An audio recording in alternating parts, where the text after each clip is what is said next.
final game of the season. Yep. Is it going to be the final game for some of these players for Manchester United? Well,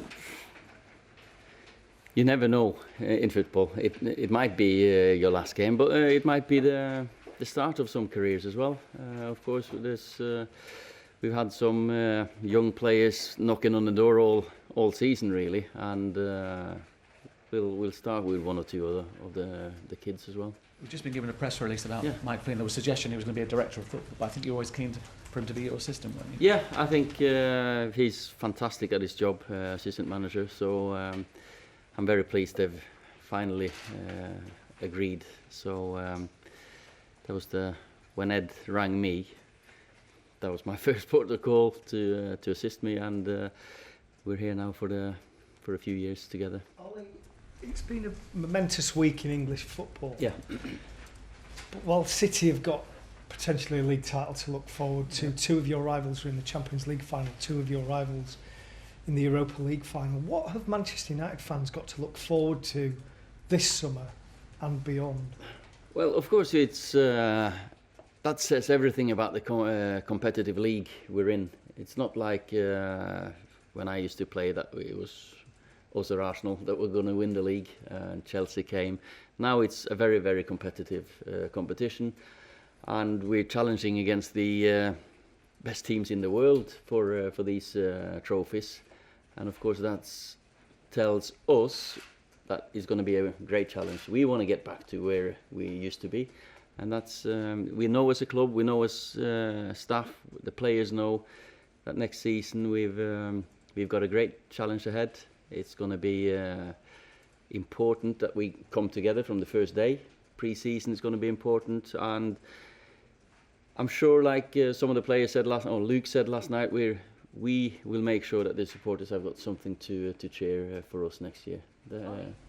You've had time to sort of analyse your squad and see who you think fits into your future plans, but how big a summer is this for you in the club?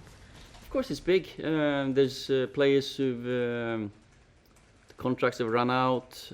Some players will definitely come in. There's some young players coming in, and we've worked since I came in really. I worked with the club, with the recruitment, with the analysis departments.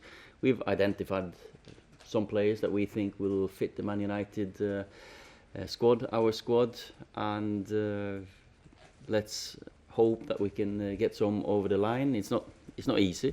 It's never easy. Even if players want to come, there's clubs they're at. We're not going to talk names but of course it's not like that you just go into the shop and choose because there are clubs themselves.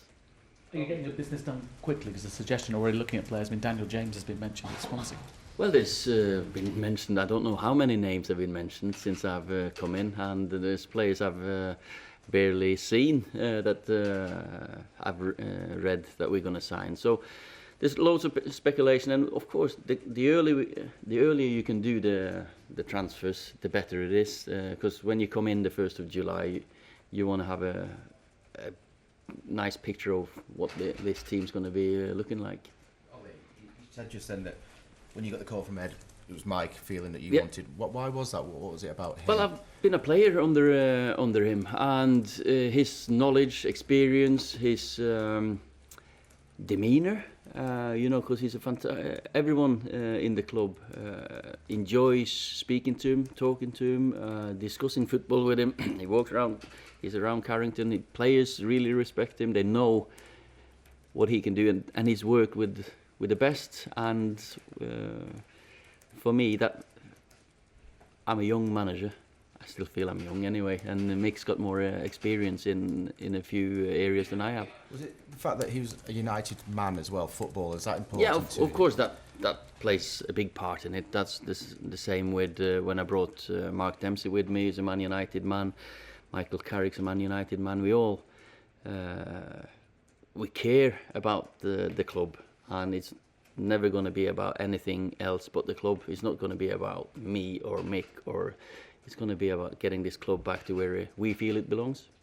Thanks. It could be Valencia's last game this week, and is he going to be given a send-off? And with Ander Herrera, is there any clarification there? Is he leaving or is he staying? I spoke to Antonio yesterday. He's not been fit this 6 or 5 months I've been here. Unfortunately, he's really struggled, but he feels that he could play a part. Yes, and I would hope that he gets through today and tomorrow, and we could give him a nice send-off, because he's been a fantastic servant to the club. He's been player of the year. He's been captain at the club, and I think that's only fair.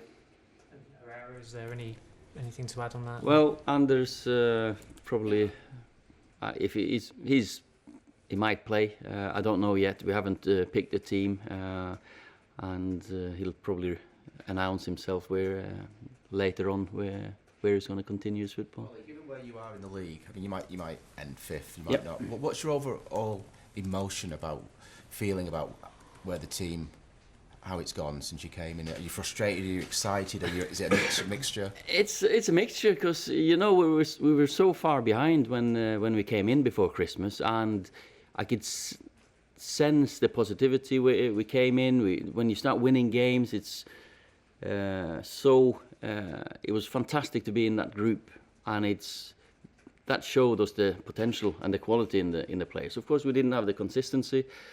We struggled for form lately. We got some injuries. I'm not going to blame injuries on that, but as I said earlier, it's a competition here now.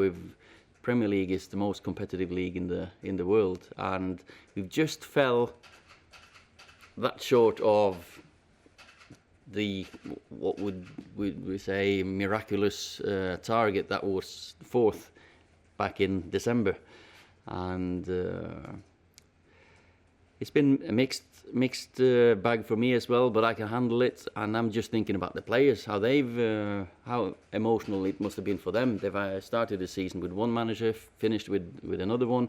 They've had the highs and the lows, and I've been in football a few more years than these, and even I've had them emotions. But I've been looking forward to coming in every single day. So have the players, and even though sometimes you feel after games we've lost that we let ourselves down, overall it's been an adventure for me so far. I've absolutely loved it. Yeah, sorry. Does Mick's appointment mean that a technical director is closer to being appointed, and do you think that will be a united man as well, as you put it?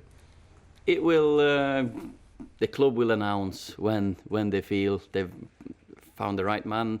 Until then, we just work on the same structure that we have now. I've been happy. I can just say that for me, Mick, we've been involved in loads of meetings about recruiting players and how we go forward, and I'm happy with the communication and the process, the targets we've put up, and now hopefully we can get some over the line. James mentioned, Daniel James, there are a lot of reports this morning that you're close to agreeing a deal with Swansea for him. Is there anything in that? I can't comment on every single individuals, and there's many players that, as I've said, so I've said it before. I don't like when players or other managers talk about my players, and I wouldn't talk about any others, even if I wasn't or I was interested. Okay. A lot of. Sorry. Would you be willing to sign players of that profile, as in very young players, even if that meant that it might mean 2 years before you're seriously challenging for a title? Well, I think I've been quite honest that challenging for the title next year would be a miraculous season, because we're so far behind at the moment, points-wise. So next season, it's going to have to be we've got to close that gap. If we manage to get to February, March and being close, that's fantastic. If not, this summer will also be about players that could last here for many years, yes. It's not just about ready-made. No, I don't think we've ever been ready-made, a ready-made club. Ronaldo was never ready-made. Wayne Rooney wasn't ready-made. Loads of the players have come here and really developed into the top superstars that they have become, and that's always going to be the model here, that we will develop players, because I've got the best staff, we've got the best environment, the best supporters, because if there's anything they love, it's players that excite them, players that could get them off the seats, and we hope to get some of them in.